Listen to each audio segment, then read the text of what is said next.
Selamat siang pemirsa, bertemu lagi di acara Alis Bali, analisis jurnalis Bali, yang pada siang ini kita berkesempatan untuk bertamu di kediaman Bapak Gede Sumarjaya Linggih atau Pak Demer. Beliau ini adalah koordinator wilayah pemenangan pemilu DPP Partai Golkar untuk Bali dan Nusa Tenggara. Om Swastiastu, beliau Demer. Swastiastu, Gus Hendra. Senang bertemu kembali. Setelah terakhir kemarin kita sempat bincang-bincang hasil Pilpres ya. Iya, mulai deg-degan nih kalau udah datang Gus Hendra mau podcast ini. Agak menusuk-menusuk kadang-kadang. Kalau menusuk belati masih bisa kita tangkis. Ini menusuk hati sering. Terima kasih beliau Demer. Oke beliau Demer. Hari ini kita mau main apa nih? Kita main pilkada ya hari ini ya. Oke, main pilkada. Nah kemarin kebetulan kami sempat wawancara juga dengan Pak Koster sebagai Ketua DPD PDI Perjuangan Bali juga mengenai bincang-bincang mengenai pilkada. Nah sekarang kami ingin juga bincang-bincang dengan beliau Demer dalam konteks karena beliau Demer kan koordinator wilayah ya untuk pemenangan pemilu di Bali Nusra. Nah sekarang gini beliau Demer, posisi Golkar hari ini untuk hasil pileg ya 2024 itu kan mencatat sejarah nih, ranking 3 maksudnya, yang biasanya ranking 2, ya kan? Ini mencatat sejarah baru loh, dari saya ingat saya berdasarkan data yang ada. Karena hari ini posisi Golkar di Bali disalib oleh Partai Gerindra.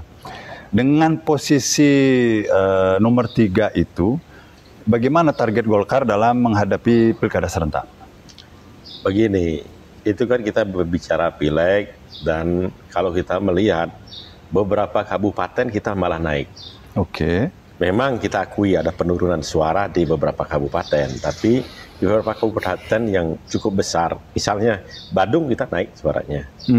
Okay. Buleleng juga naik, bahkan naiknya cukup lumayan ya.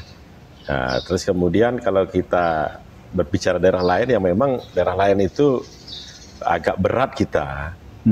Nah ini kan kalau pileg ini biasanya tergantung kami di Golkar itu lebih banyak tergantung daripada kemampuan calegnya. Caleg ya. Ya, kalau partai ya tentu ada sisa-sisa masih lama karena kami pernah berjaya dan partai sudah lama. Ada basis tradisional ada basis tradisional, tapi tidak sesignifikan daripada kondisi sekarang. Kondisi sekarang ini justru caleg-caleg kami. Dan itu menyebabkan kami, walaupun kami sekarang nomor 3, kami masih sangat pede, masih percaya diri betul dengan kekuatan kami di masing-masing daerah.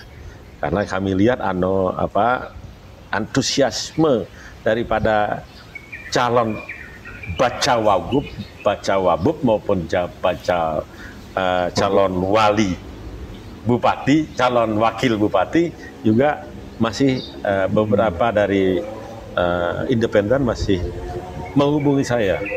Artinya masih ada simpatinya untuk bersama Golkar. Dan artinya masih melihat bahwa Golkar itu kendaraan yang seksi untuk ditumpangi? Seksi.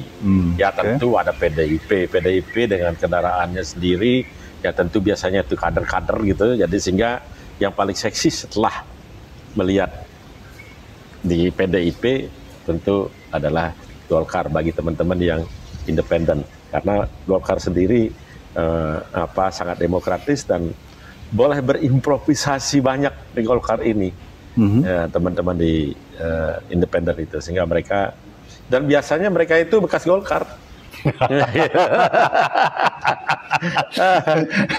Bekas Golkar itu. Karena Golkar berserak di mana-mana ya. Dari dulu tuh bekas Golkar. Apalagi kalau ASN udah pasti Golkar dulu tuh. Mungkin nggak ada. Oke, beliau Demer, kita dapat poin itu. Sekarang begini.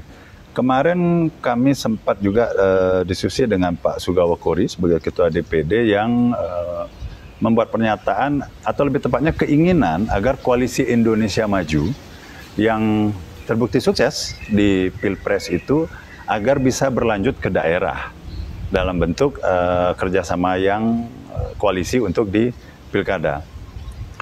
Sekarang posisi beliau Demer kan di DPP nih. DPP melihatnya apakah dalam sudut pandang yang sama, ataukah ini dinamis, atau seperti apa? Bisa dijelasin?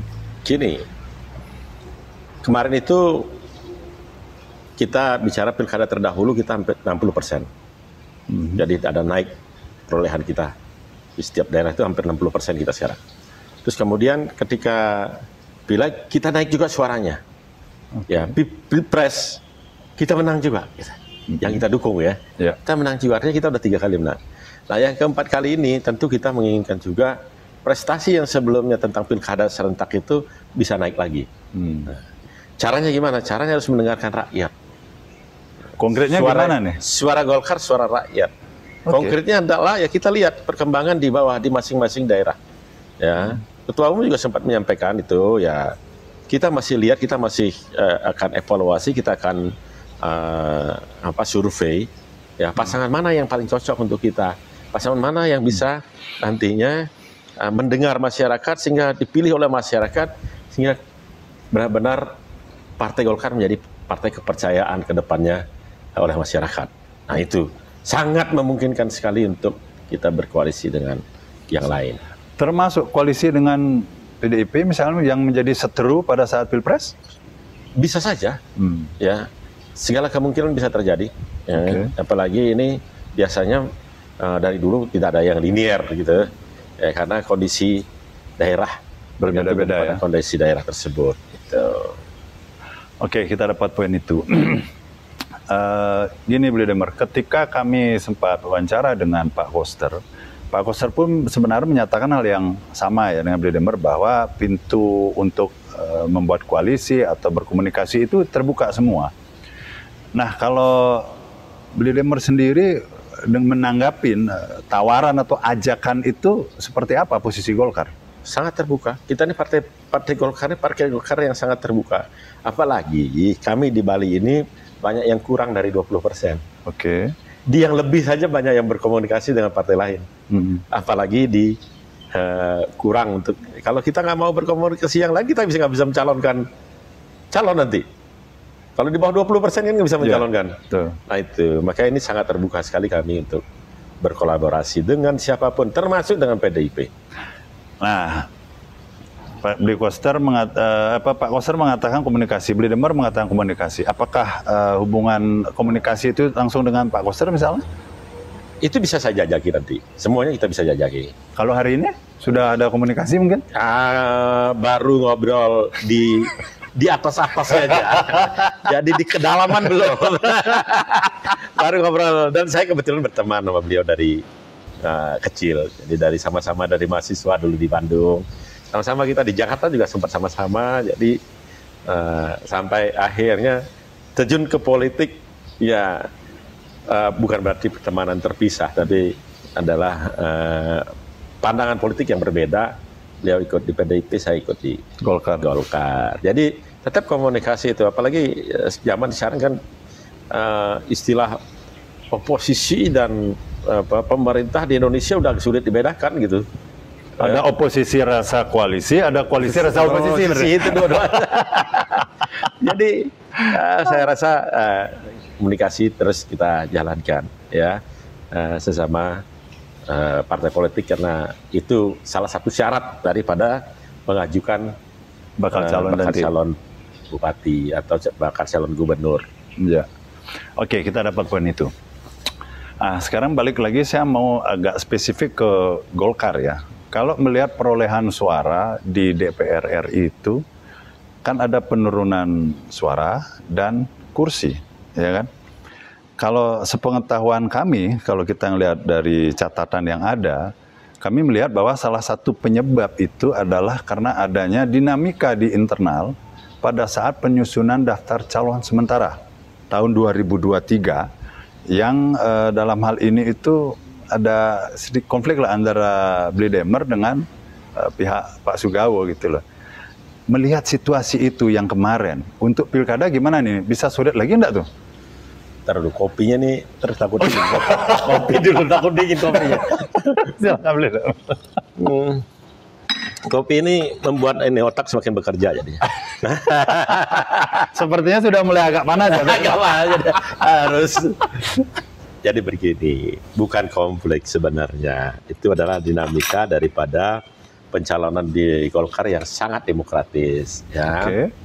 Nah, terus kemudian ada beberapa posisi teman-teman yang ternyata tidak diposisikan pada tempatnya di daerah. Mereka merasa tidak siap untuk diposisikan. Ada yang diposisikan di calon provinsi, ada yang diposisikan dari provinsi calon kabupaten. Mereka belum siap karena dalam waktunya sangat pendek waktu kemarin itu. Dan mereka belum mempersiapkan diri untuk berpindah dari calon kabupaten ke calon provinsi ataupun dari provinsi. Nah, inilah mereka mengadu ke Jakarta.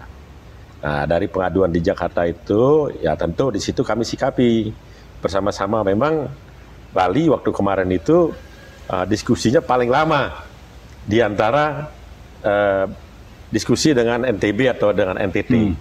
Bali bahkan hampir seminggu lebih itu. Kalau dengan NTB, NTT ya sebentar aja, itu sehari selesai itu.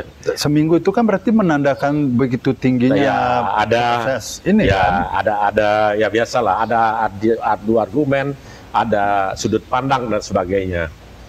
Sampai ya, bahkan memang Bali paling diakui paling alot soal sudut pandang ini dari seluruh Indonesia, bukan hanya di Nusa Tenggara.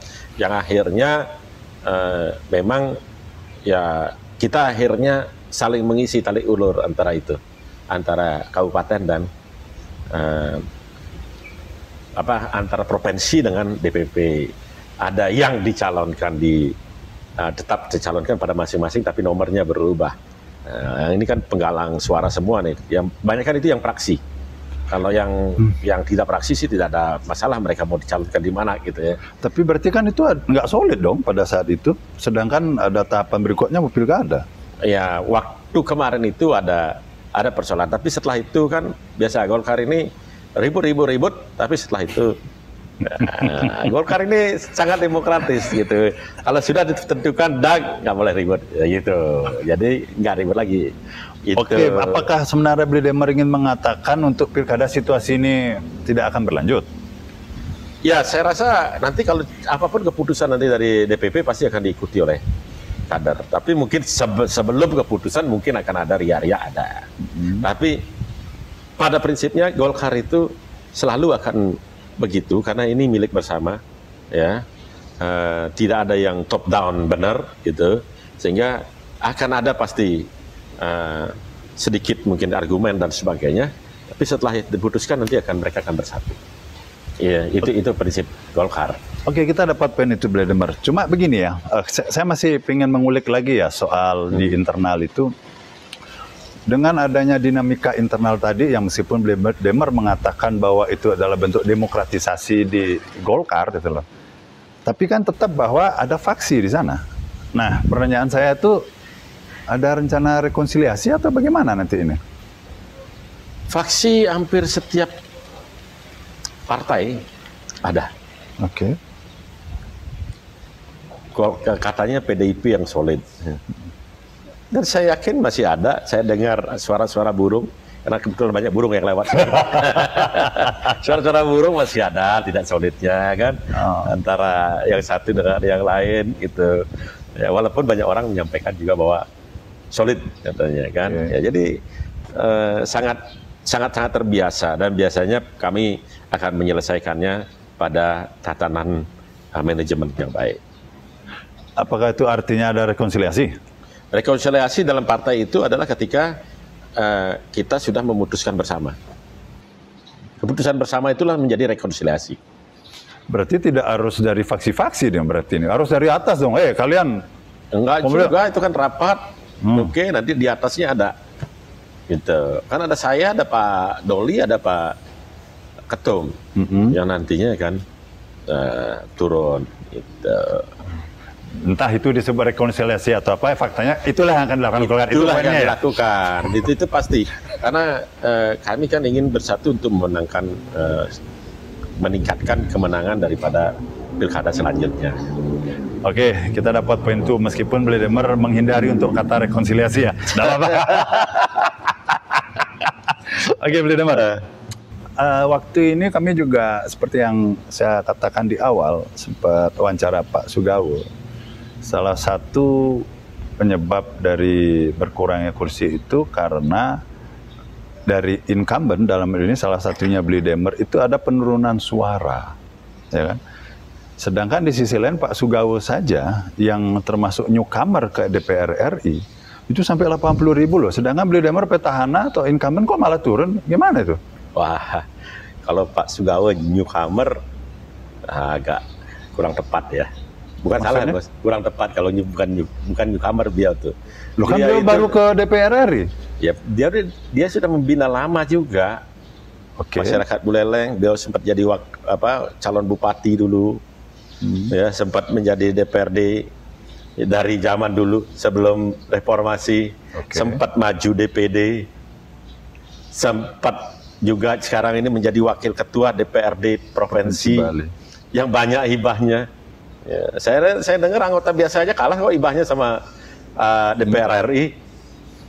Gitu. Jadi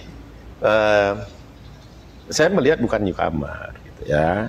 Dan beliau kan jadi ketua Golkar yang menguasai grassroots. Termasuk infrastrukturnya ya? Infrastrukturnya, apalagi dengan dana Banpol yang Dikpol yang terus berjalan keliling dan sebagainya, itu kesempatannya sebenarnya sangat luas. Ya, privilege-nya untuk menjadi calon udah sangat bagus, apalagi nomor 1. Nomor 1 itu bisa meningkatkan suara 15-20% loh. Itu klaim atau ada datanya? Nggak, artinya kalau kita lihat ya, nomor 1 itu karena orang yang tidak tahu calonnya di mana, orang Golkar dan sebagainya, maka dia lebih banyak akan pilih. Anda tahu nggak itu suara Golkar hari ini, yang kemarin ini 50.000. Suara partainya? Suara partainya aja. Oke. Jadi tidak kemungkinan yang masih memilih orang ya paling dipilih nomor 1 atau milih ketuanya gitu yang dia lihat. Oh, di sana ada insentifnya? Ada insentifnya. Makanya nomor 1 itu sangat berebut. Di mana-mana, bukan di Partai Golkar aja. Nah, jadi sangat berebut. Jadi itu privilege sebenarnya yang tidak bisa disebut newcomer. Gitu loh. Ini bukan dalam rangka Bli Demar membela diri ya? Enggak, ini fakta. Coba tanya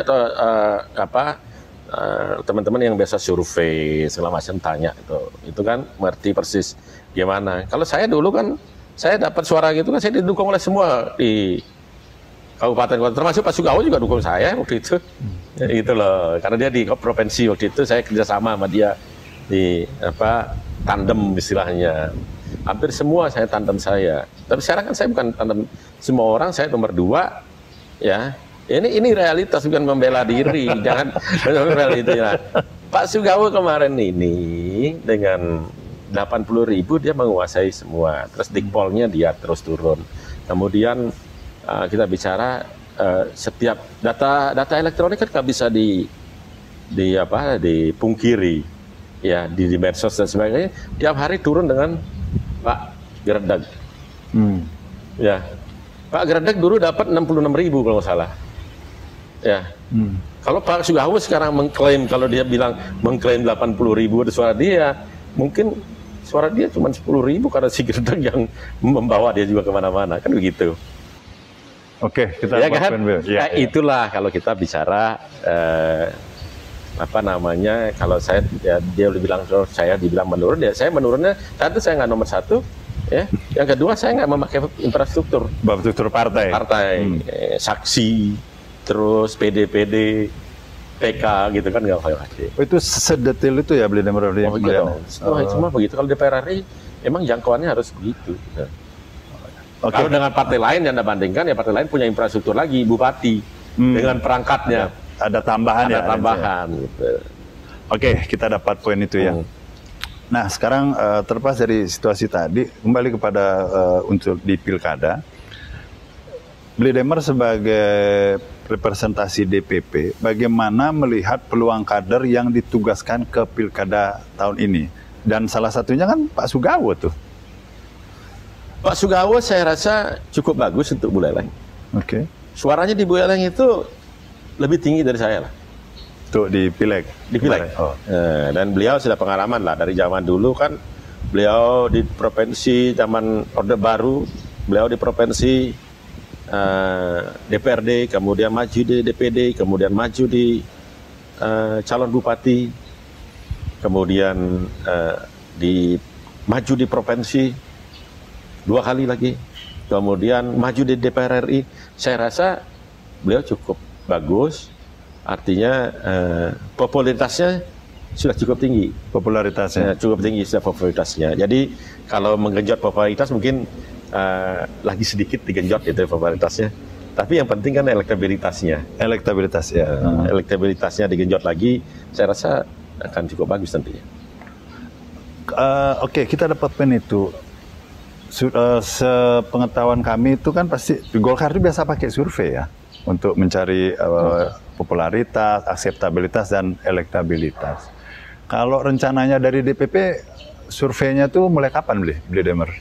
Survei itu kami mulai sudah dari per tanggal 20 per hari ini. 20 April. April ini dan mulai survei, diharapkan nanti selesai akhir April, ya kita evaluasi di Mei-nya terus, kemudian Juni nanti turun lagi surveinya, kemudian setelah itu kita evaluasi pasangan per pasangan, kemudian Agustus kami survei lagi. 3 kali kami survei. Ada 3 tahapan berarti ya? Karena kami ingin melihat betul.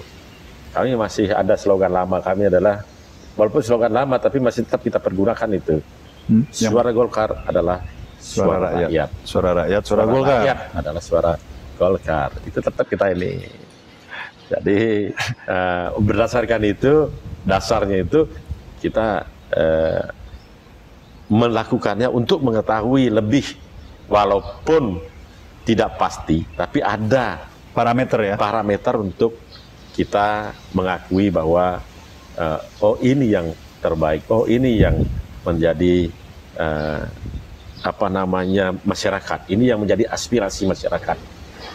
Nah, oke, kita dapat pintu. Untuk survei itu, apakah akan dilakukan di seluruh kabupaten kota atau hanya di kabupaten kota yang dalam hal ini Golkar bisa mengajukan calon? Tergantung. Nanti kita akan melakukan survei. Yang pertama ini, yang kedua kami akan melakukan survei gubernur juga. Ya, kita lakukan, ya, dan kita tidak menutup kemungkinan karena ini masih berjalan, waktunya masih ada. Ya, kemarin saya juga ada beberapa telepon dari terutama orang Bali di Jakarta, ada di beberapa daerah yang telah menjabat di Jakarta, mungkin dia merasa terpanggil untuk mengabdi di daerahnya. Untuk bupati, wali kota, apa gubernur nih? Bupati ada, wali kota ada, terus kemudian ada gubernurnya ada. Oh, makin ramai dong berarti ini ya Golkar nih. Nah, itu dia. Dan mungkin harapannya adalah di Golkar gitu.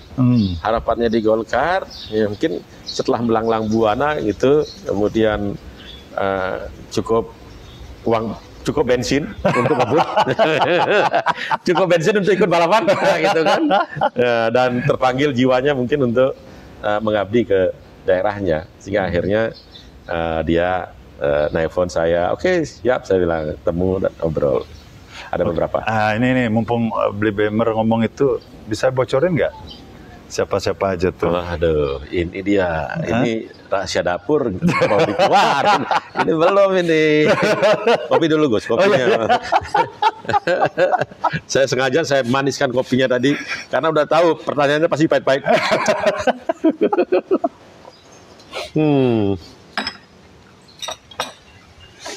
Gitu. Atau ini deh, mungkin orangnya pernah tugas di mana misalnya. Pokoknya banyaknya tugasnya di Jakarta. Oke. Gitu. Dan itu ya bisa jadi mungkin namanya Satrio Piningit ya. Nggak kelihatan dulu gitu loh. Tiba-tiba nongol, breng gitu kan. Ada berapa orang? Oke, kalau nggak sebut nama, ada berapa orang nih sejauh ini yang akan? 3 orang. 3 orang. 3 orang. Tapi masing-masing beda kabupaten ya.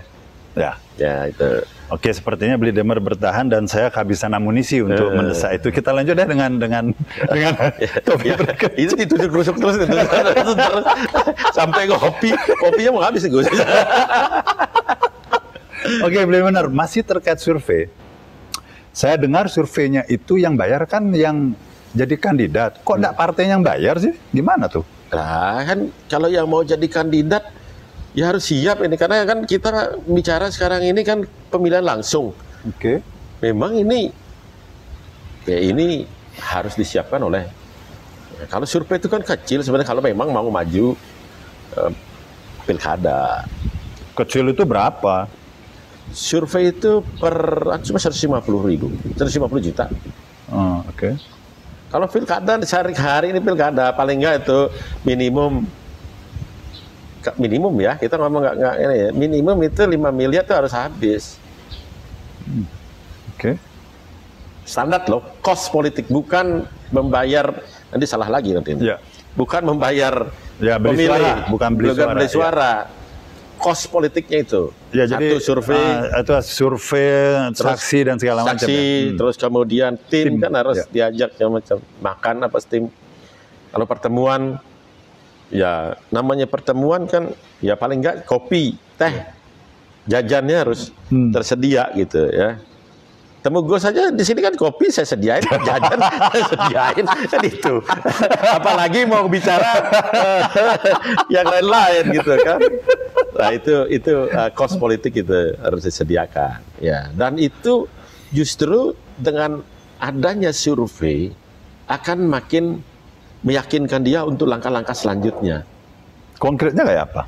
Jadi kalau dia tahu surveinya, oh saya ternyata kurang, di daerah ini saya kurang, di kecamatan ini saya kurang, saya harus lebih banyak ke situ. Itu akan meredus cost sebenarnya nantinya, cost kampanyenya dia. Okay. Karena tahu strateginya, dari situ akan tahu strateginya. Oh saya ini lemah di kalangan anak muda, maka dia harus memperbaiki diri. Ya. Misalnya dia harus memperbaiki diri, saya lemah di kalangan muda, saya ambil Gibran deh, ya gitu dong. Ya. Ini sudah mulai nyerempet ini. Kan ini adalah semua adalah strategi. Ya. Strategi, nggak ada satupun pilkada yang tidak pakai strategi. Dan survei itu sebenarnya akan meredus sebenarnya mengirim ada daripada efisiensi ya? Efisiensi. Oh, oke. Nah setelah itu dilihat, oke. Yang kedua surveinya dilihat, oh survei ternyata saya nggak ada perbaikan dari satu ke dua, gitu loh. Ya udahlah, saya nggak ikut di survei ketiga. Ya kan?